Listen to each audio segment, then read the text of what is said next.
Assalamualaikum warahmatullahi wabarakatuh. Pertemuan kali ini saya akan membahas materi wawasan Nusantara.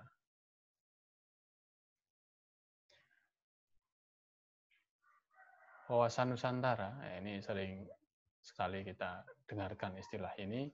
Ini saja kita kadang belum tahu apa maksud dari materi wawasan Nusantara. Harapannya setelah mahasiswa mempelajari ini, kita punya cara pandang ya, yang baik untuk kemajuan negara. Jadi cara pandang yang didasarkan pada keadaan Nusantara Indonesia ini ya, untuk menentukan sikap ya, terhadap kehidupan bernegara.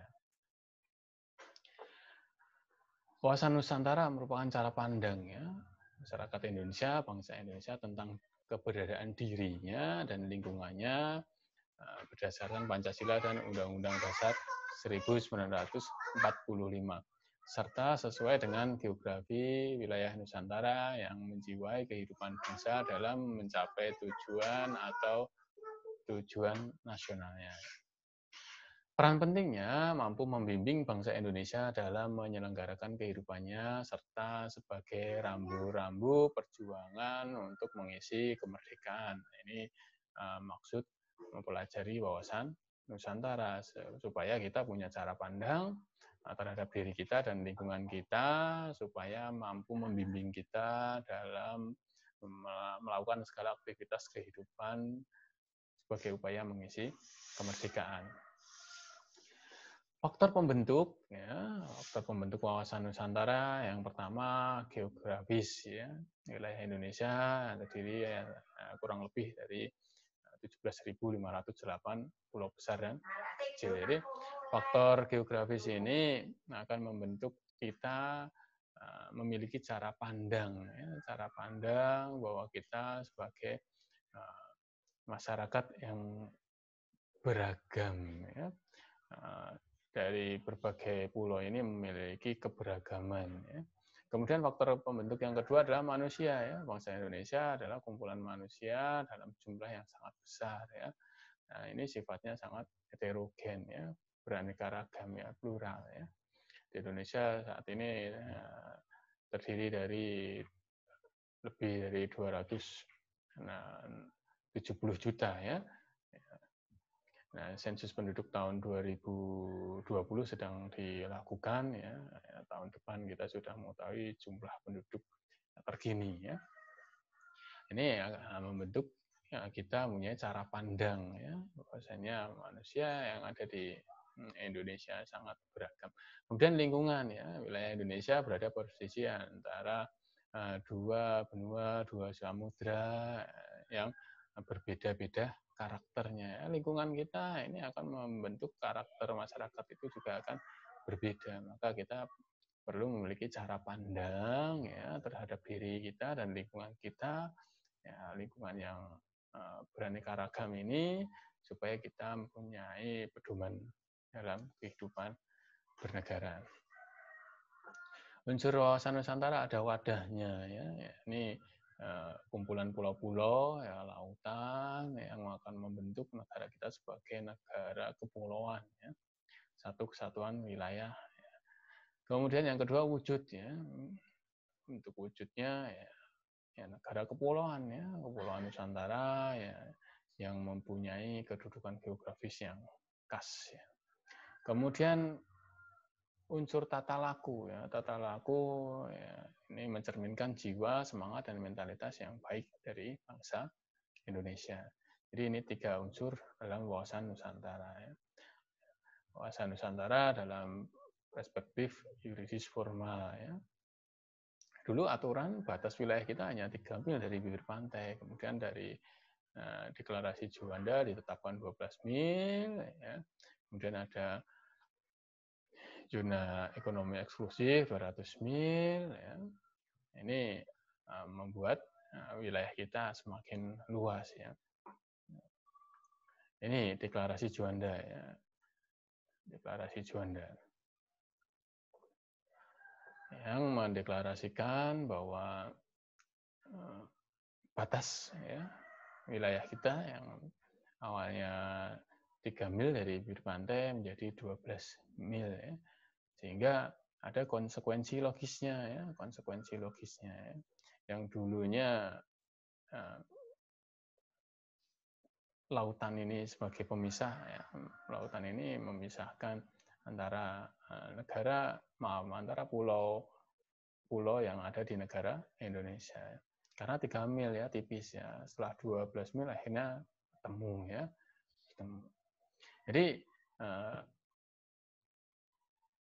Deklarasi Juanda ini membuat negara kita menjadi negara kepulauan yang utuh ya, satu kesatuan negara kepulauan ya, bukan negara kepulauan yang dipisahkan oleh lautan. Ini perairan menurut Konvensi Hukum Laut PBB. Ada perairan pedalaman, kemudian laut teritorial, kemudian zona tambahan, kemudian ZEE, dan laut bebas. Ini hasil dari deklarasi Juanda ya, 12 mil ya. Ini ilustrasi penjelasan batas wilayah Indonesia ya. Nanti bisa dicermati ya. Kemudian konsepsi wawasan Nusantara sebagai satu kesatuan politik ya. Jadi yang ada di wilayah Indonesia, baik itu di Pulau A, Pulau B, Pulau C, itu harus menggunakan demokrasi Pancasila dalam sistem politiknya. Kemudian dalam ekonominya ya, meskipun masyarakatnya beragam, ya, kita berada di posisi yang strategis, ya, yang memungkinkan jadi titik sentral perdagangan dunia, ya, tapi dalam mengelola ekonomi kita ya harus berdasarkan asas kekeluargaan atau ekonomi kerakyatan. Ya. Kemudian meskipun wilayah kita wilayah yang banyak pulau ya, wilayahnya banyak pulau ya, antar pulau jaraknya jauh ya, ini tetapi konsepsi wawasan Nusantara harus merupakan satu kesatuan sosial ya, kemajuannya harus merata antara pulau A, pulau B, ya, pulau C itu harus memiliki kemajuan yang merata. Jangan sampai pembangunan hanya fokus di pulau A misalnya. Kemudian satu kesatuan budaya ya, ya satu kesatuan dengan corak yang berbeda ya. Karena secara lingkungan, secara kulturnya ya masyarakat di Indonesia itu beragam, tetapi tetap dalam satu kesatuan ya, satu kesatuan bangsa Indonesia, tidak lagi ada etnis A, etnis B, etnis C ya, sehingga memisahkan kita untuk bekerja sama atau berkomunikasi. Kemudian dalam konsepsi satu kesatuan pertahanan keamanan ya kita punya konsep bela negara dengan sistem pertahanan dan keamanan rakyat semesta ya. Jadi yang ada di Pulau A, Pulau B, yang dari suku A, suku B, ya, itu harus bersama-sama melakukan upaya bela negara. Kemudian implementasi wawasan Nusantara, ya, itu yang pertama menciptakan iklim pemerintahan yang dinamis dan terpercaya, transparan, serta mewakili aspirasi masyarakat. Kemudian yang kedua, mampu menjamin terbentuknya tatanan ekonomi dengan tujuan memenuhi serta memberikan kesejahteraan pada rakyatnya. Kemudian menumbuhkan sikap tentang rasa cinta tanah air ya, bela negara sebagai benteng pertahanan dan integrasi negara. Kemudian mampu menciptakan kultur saling menghargai antar suku, agama, ras, dan golongan ya. Karena kita harus sadar keberagaman ini ciptaan Tuhan ya, bukan keinginan kita ya.